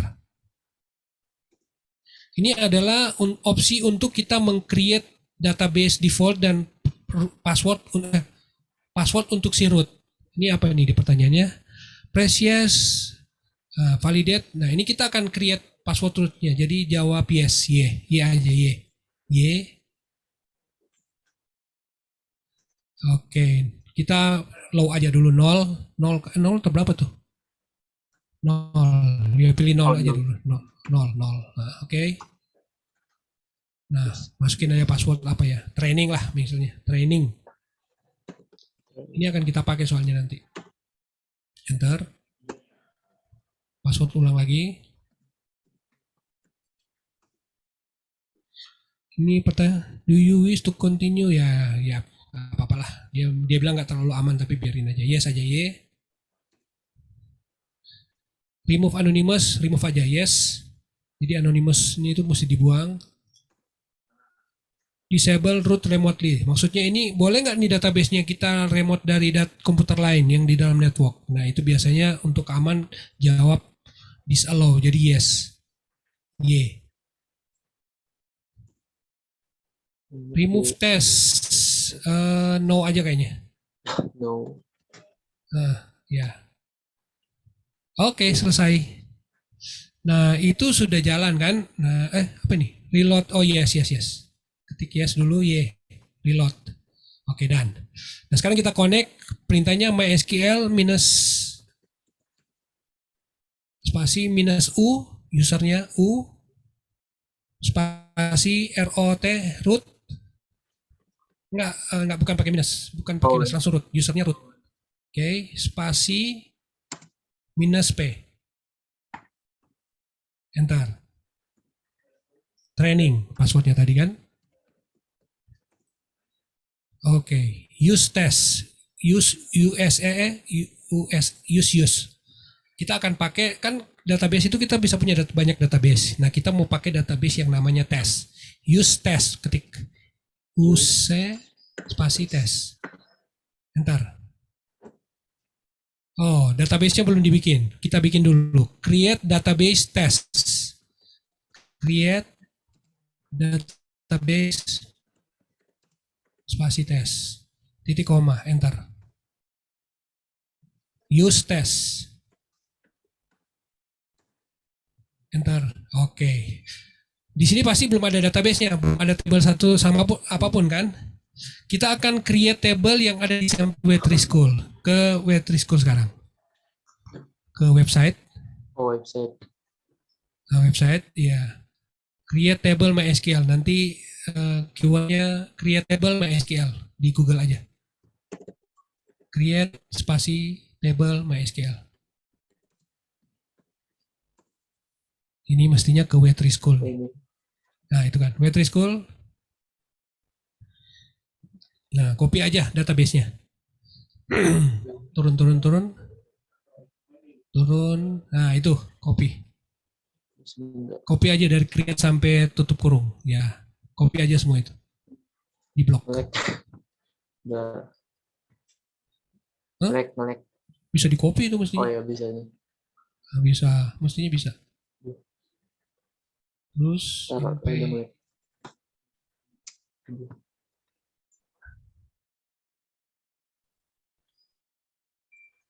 Nah.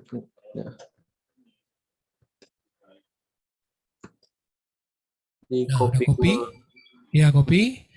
Klik CMD. kanan udah copy. Nah, itu langsung di copy di situ. Nah, betul. Di MySQL yang tadi. Yang ini ya. Ya, betul. Titik koma. Ya, enter. Created. Sudah ke create. Select asterisk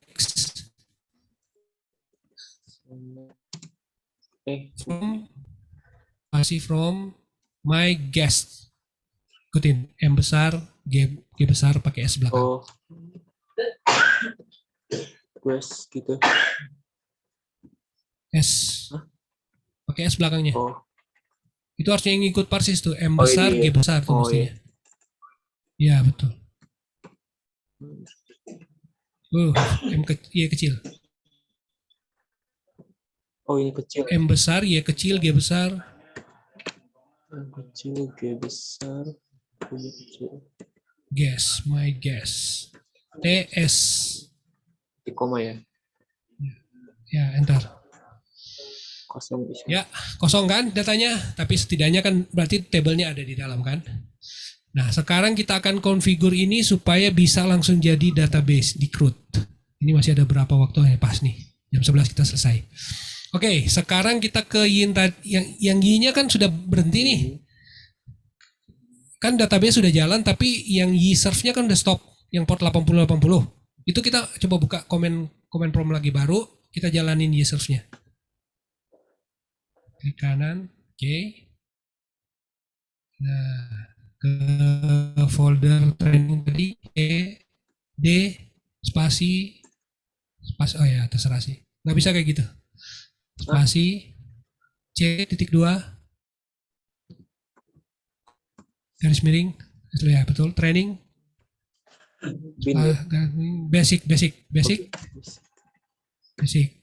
enter. Oke, jalanin serve-nya tadi Y serve spasi serve. Oke, bentar.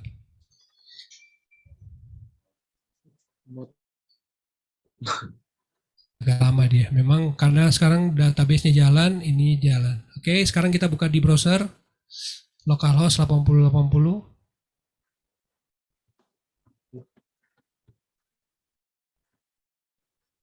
Sini aja deh. Oke. Ya, di situ aja, nggak apa-apa. Localhost 8080.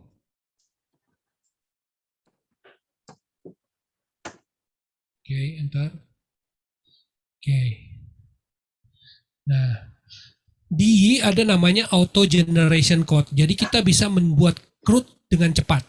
Nah, itu foldernya nggak kelihatan di sini, tapi bisa diketik garis miring 80 itu garis miring, ya betul, garis miring index.php, index PHP, bukan, belum selesai. Tanda tanya R sama dengan GII. Ya, enter. Ini adalah fitur bawaan dari Yi untuk membuat auto generation code. Nah, yang akan kita lakukan adalah kita akan membuat, yang kalau di framework itu kita kenal dengan namanya model, controller, sama view. Mungkin nanti teman-teman bisa pelajari lagi lebih dalam karena ini nggak sempat kita dalamin soal itu. Pertama kita akan create modelnya, setelah itu kita akan create generatornya. Habis itu kita langsung input datanya. Langsung model. Nah, kita coba ketik start dulu deh. Ini pasti akan error dulu. Coba deh. Model generator start. Nah, pasti error ini. Ini error. Kenapa dia error? Karena database-nya kita belum install. Jadi pertama environment-nya adalah si PHP ini kan harus connect dulu ke MySQL-nya, sedangkan kita belum configure. Jadi drivernya nggak ketemu. Nah, ini kita harus configure supaya si PHP ini bisa berhubungan dengan database. Dalam hal ini, semua framework PHP modern menggunakan koneksi yang menggunakan PDO. Nah, itu PDO exception. Jadi hari ini kita akan belajar gimana cara mengaktifkan si PDO ini. Dalam hal ini PDO MySQL. Nah, nanti ke folder pakai file explorer lagi. Pakai file explorer. File explorer. Pakai yang file untuk, bukan yang di bawah, yang file explorer yang itu, yang ya itu betul. Nah, itu masuk ke folder PHP, oke. Nah, terus cari namanya file php.ini, php.ini. Nah, itu tuh, php.ini. Klik kanan, open pakai notepad. Opennya pakai notepad. Bentar. Kita akan edit untuk mengaktifkan si PDO itu. Pakai notepad, ya itu aja supaya gampang.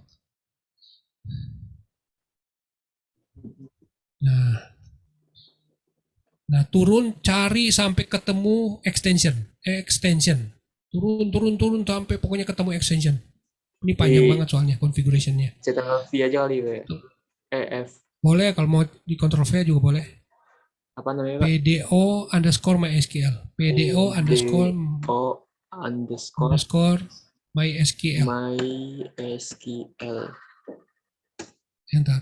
Nah, itu by default si PDO itu belum diaktifin tuh. Jadi kita hilangin dulu yang tanda titik koma ini di depan. Yang di depan sekali. Ini. Nah, ya itu dihilangin dulu. Dihilangin titik komanya. Nah, itu diaktifin namanya. Nah, kita mengaktifkan fitur PDO MySQL. Nah, itu kita udah hilangin, terus kita save. Di save, oke. Udah. CTLS. Ya. Sudah di save. Nah, kalau udah di save, YServe-nya harus dijalankan ulang. Jadi kita cancel dulu YServe-nya supaya konfigurasi yang baru bisa dibaca. Yang di cancel command line. Dihilangkan dulu. Yang di konsol, ya. Yang YServe itu di cancel, Ctrl C, baru dijalanin ulang. Cancel ya. Ya, di Ctrl C. Oke, sudah. Sebentar, loading.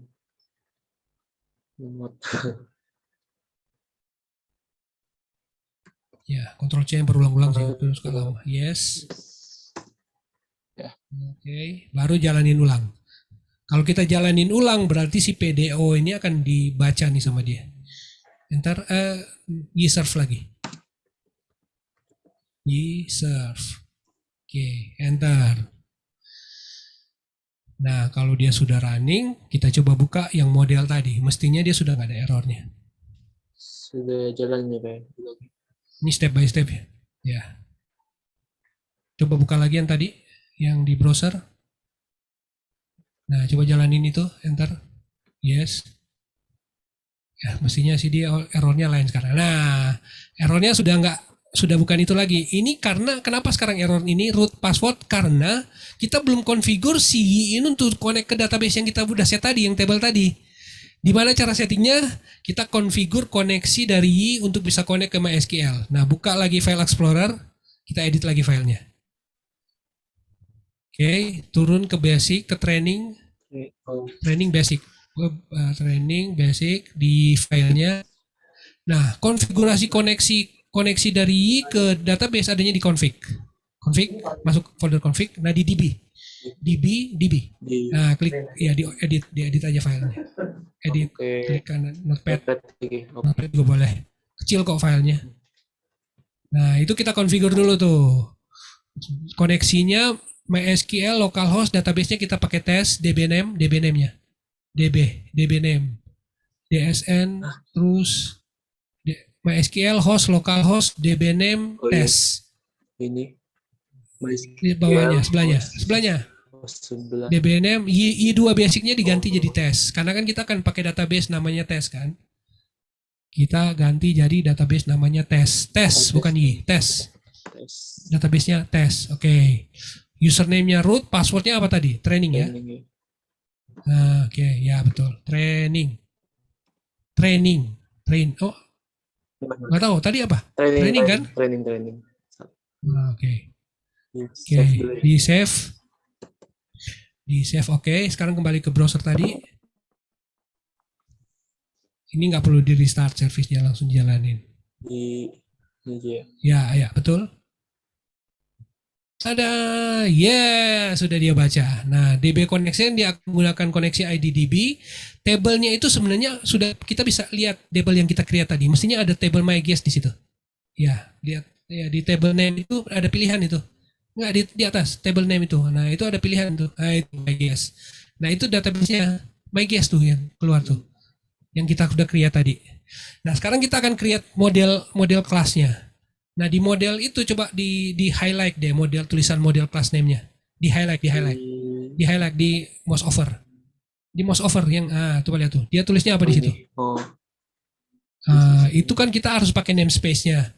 Nah, namespace-nya namespace itu adalah istilah yang dipakai di object oriented untuk PHP versi 5 ke atas.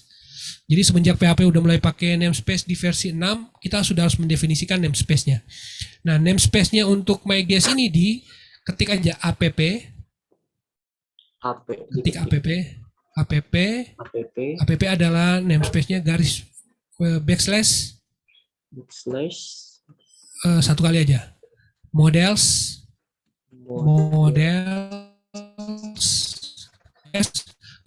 terus backslash lagi MyGuest pakai S, MyGuest, nama tabelnya, nama modelnya.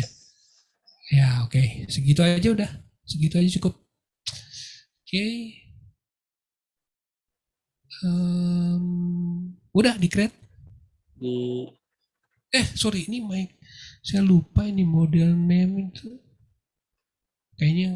Kayaknya langsung deh. Nah, udahlah, saya juga lupa deh. Coba turun. Langsung create. Preview dulu. Preview. Coba turun lagi. Oh, nggak berhasil nih, ada yang gagal. Oh, berarti nggak usah di app. Berarti MyGuest-nya doang. Udah, yang dari backslash itu hilangin aja. Dari situ ya, hilangin semua. Ya. Oke. Preview. Nah, turun lagi, lihat. Udah berhasil nggak? Turun. Nah, itu udah ada kan? Kita generate. Sebelah preview ada tombol generate. Nah, oke. Nanti dia akan meng-create nama filenya myguest.php, tapi nanti saya tunjukin sebentar. Oke, sudah tercreate. Nah, sekarang kita ke CRUD generator. Mana tuh? CRUD generator, naik terus CRUD generator. Nah, di sebelah kiri itu menu. Di atas. CRUD generator. Nah, itu betul. Oke. Ini sekarang kita akan definisikan model yang sudah kita create. Ketik app /my. Itu dia. Betul. Klik. Search-nya klik aja. Ini ikutin aja. Ikutin sama kayak yang di atas. Di copy paste aja. Terus tambahin search di belakangnya. Search MyGuest search. Jadi ditambahin. Search S-nya besar. Nggak usah dipakai backslash, nggak usah. Sambung aja. Search. Yes, oke. Nah, controllernya diisi app controllers app garis miring backslash app backslash back ya controllers pakai S backslash my guess pakai S controller C-nya besar controller yes betul controller ya oke. Viewpad-nya dikosongin aja. Apa itu errornya? Start. M-nya dibesarin, M-nya. My guess-nya di M-nya besar, ya. Oke. Viewpad-nya kosongin aja. Turun, preview. Yes. Oke, mudah-mudahan gak ada error. Turun, lihat lagi ke bawah. Nah, itu udah di-generate dia file. Tinggal create generate. Oke, coba lihat berhasil nggak? Oke. Sekarang kita ketik yang di URL-nya ganti ke index php miring my guest pakai S. Itu index di URL di atas. Kita udah mau ganti URL-nya. URL. Ya, nah kita langsung mau nyoba sekarang. Ya. Indeks PHP dimundurin aja sampai di GI. Stop. R. Tanda tanya dulu, tanda tanya. R sama dengan R. My guess pakai S. My guess. My. Bukan ada, nggak ada R. My guess. Pakai S. Ya, enter. Nah, itu sudah jadi database-nya. Kita masukin data, create.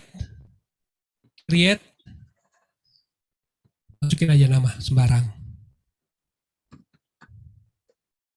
Imam, oke. Emailnya, oke. Itu diganti pakai formatnya karena ini masih basic, kita masih pakai tahun bulan tanggal.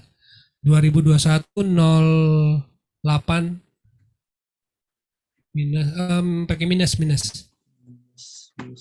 08 minus 18 berapa ini 18 ya ya oke. Save kesimpan nggak oke. Klik yang my guess di atas, klik yang my guess, home my guess ya sudah jadi CRUD-nya seperti itu. Simpel kan? Ini mah udah full function nih. Boleh di delete, bisa di update. CRUD pokoknya udah jadi. Mau nambah data juga boleh kalau mau dicoba. Mau dicari juga bisa, udah jalan semua itu. Itu udah fungsional banget ini, udah jadi CRUD lah. Kalau jadi cuma belajar CRUD doang pakai seperti ini doang, sesimpel ini. Mau dilihat datanya boleh, bisa dilihat. Cuma memang login logout-nya kita belum konfigur. Jadi ini meskipun kita nge-login, kita udah bisa datanya. Itu nanti kalian kalau mau belajar di programming lebih lanjut, kita bisa batasi bahwa folder MyGS ini hanya bisa dibuka ketika orang sudah login. Kalau sekarang ini kondisinya nggak login pun bisa create. Gitu. Oke. Seperti itu pelatihannya dan kita masuk sesi tanya jawab, masih ada 10 menit, silakan.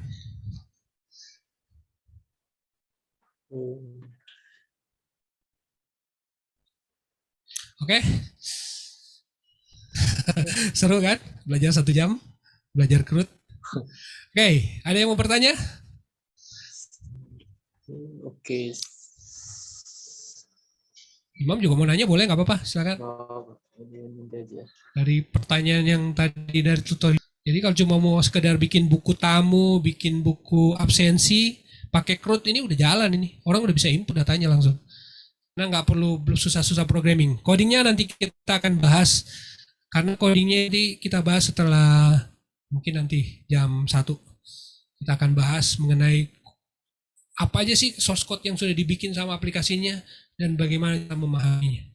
Nah, itu kita akan pelajari di seri kedua nanti siang.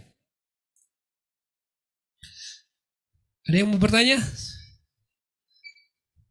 Kalau nggak ada yang bertanya, saya asumsinya udah ngerti. Jadi kita langsung tutup nih sebelum jam 11 juga selesai.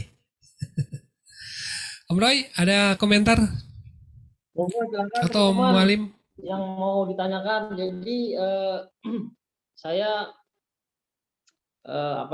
saya coba ini ulang ya. Jadi teman-teman semua nggak usah khawatir ya. Memang materi yang kita sudah rancang untuk teman-teman ini banyak variasinya ya, mulai dari A sampai Z ya. Jadi mungkin hari ini agak pusing nih karena ya tadi di awal seharusnya kita hari ini belajar tentang front end dulu ya, tentang basic-basic yang lain gitu ya. Kita langsung loncat ke framework, tapi nggak masalah ya.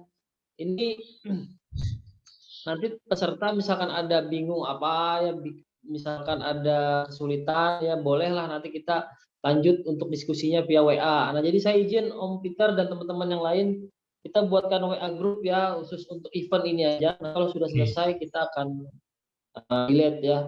Jadi tadi sudah dicoba, sudah dijelaskan juga oleh narasumber kita bagaimana kemudahan ya yang ditawarkan oleh framework tersebut dalam membangun sebuah aplikasi. Nah, jadi yang harusnya kita tadi membuat manual itu kan harus bikin coding dulu ya, merancang database-nya dulu. Nah, ini dengan konsep yang sudah ada dan fitur-fitur yang ada di framework tersebut ya, pengerjaannya jadi lebih mudah tadi ya, langsung generate jadi ya sudah bisa dipakai fitur-fiturnya.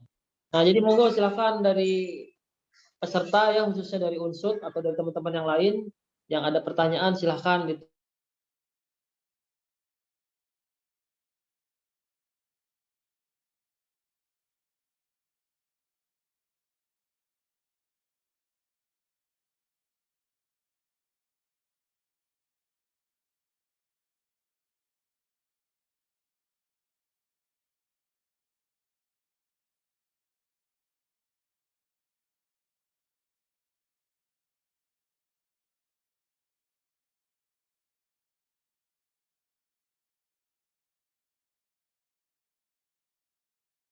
XAMPP gitu ya. Terus apa bedanya dengan versi yang saya ajarin tadi?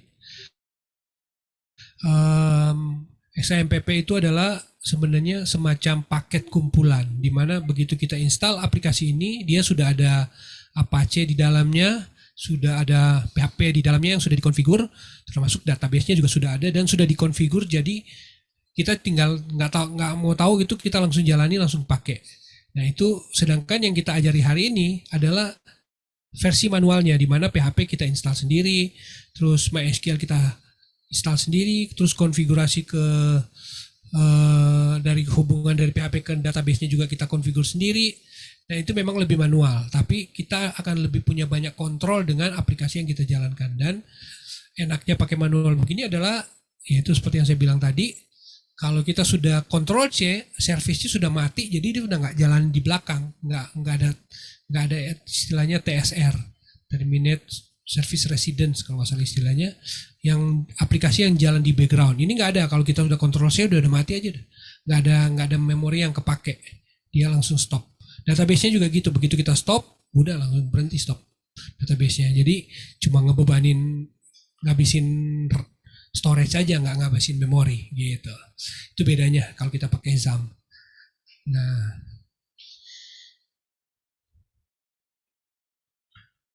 saya coba ini ya, invite teman-teman semua ke grup ya. Ini saya udah buatin grupnya, saya salin dulu, saya masukin ke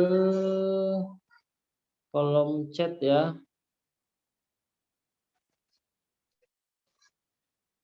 Oke, di sini. Nah, silahkan kita berdiskusi lebih lanjut di grup tersebut. Baik, Om Peter, sepertinya sudah cukup ya, waktunya sudah sampai ya. Kita sudah ada di sesi akhir ya, untuk sesi pertama ya. dari jam 9 sampai jam 11 ya. Next kita ada lagi lanjutan tentang library. Ya, masih seputar ada hubungannya juga dengan mungkin dari frameworknya nanti bisa diteruskan lagi Om Peter gimana caranya library tersebut bisa mendukung kemudahan kita dalam mengembangkan sebuah sistem. Ya, jadi sampai jumpa lagi di sesi berikutnya pukul 13 ya teman-teman semua. Silakan hadir tepat waktu. Kita akan selalu begini ya, mulai tepat waktu, kemudian berakhir tepat waktu. Ya, materi yang kita sampaikan pun kita pastikan sudah sesuai dengan apa yang kita schedulekan sebelumnya. Nah, misalkan ada perubahan ya, ada request dan lain-lain, silahkan nanti join di grup yang sudah kita share tadi di kolom chat ya. Sudah saya share di kolom chat tadi. Oke, sudah baik. Begitu saja Om Peter. Terima kasih banyak. Sampai jumpa lagi semua. Selamat siang. Saya tutup sesi kita kali ini dengan mengucap alhamdulillah. Assalamualaikum warahmatullahi wabarakatuh. Sampai jumpa lagi. Waalaikumsalam warahmatullahi wabarakatuh. Waalaikumsalam warahmatullahi wabarakatuh.